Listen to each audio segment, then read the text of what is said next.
ដំណើរកំសាន្តទៅកំពង់សោម2 យប់ 3 ថ្ងៃរបស់ខ្ញុំចាប់ផ្ដើម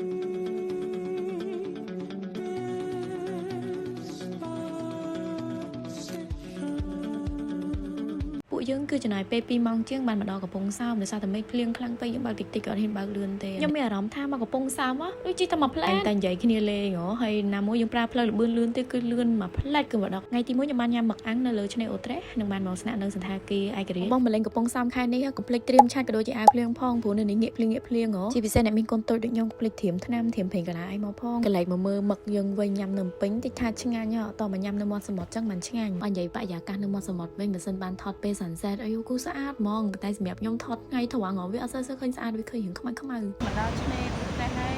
នៅទីខាងក្រោយក្នុងខ្ញុំញ៉ាំមឹកបែបថាឲ្យមកសមុទ្រញ៉ាំមឹកអាជី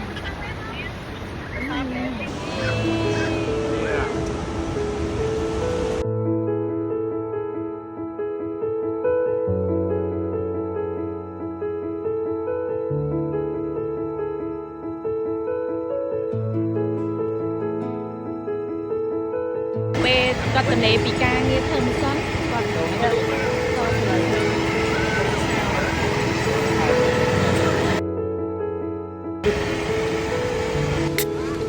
ចង់ដែរប៉ុន្តែចេញហើយដែរបន្ទាប់ពីញ៉ាំអីរួចនៅមកឆ្នេរហើយខ្ញុំក៏បានមក check in នៅ hotel ដែលខ្ញុំគេនេះគឺនៅ hotel ឯករាជ្យគឺវាមានគ្រប់សពបាច់យ៉ាងហ្មងអញ្ចឹងខ្ញុំអត់ត្រូវចំណាយពេលទៅលេងឆ្នេរខាងក្រៅទេដោយសារគាត់មានឆ្នេរឯកជននៅហ្នឹងមានអាងហែលទឹកមានកន្លែងស្អាតៗអញ្ចឹងមកស្នាក់នៅកន្លែងនេះគឺចំណេញដែរបាច់ចាំ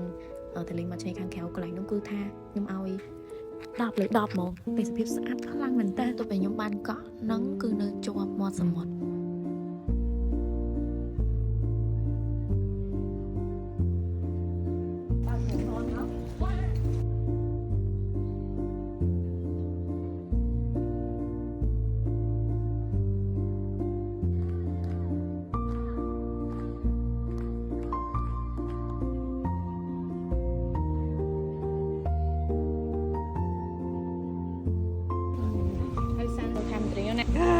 ណែ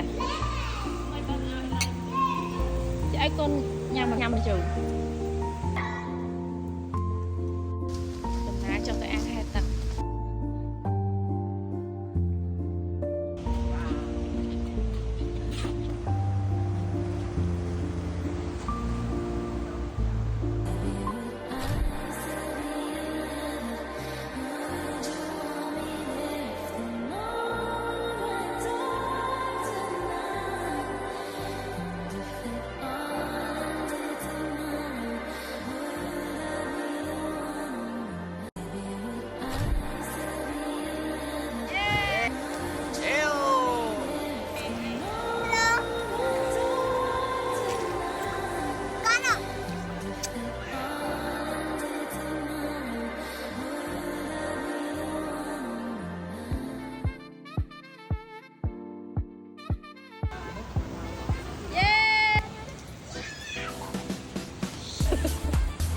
សេវាកម្មយកស្រាសេវាកម្មដឹកជញ្ជូនស្រា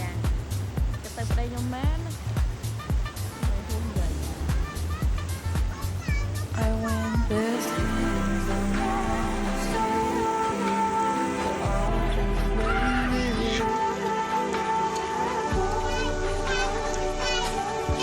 សង្ហាម៉ែកូនប្រុសមកមើ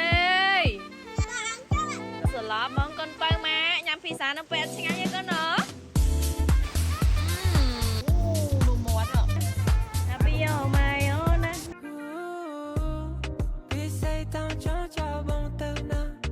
Cravion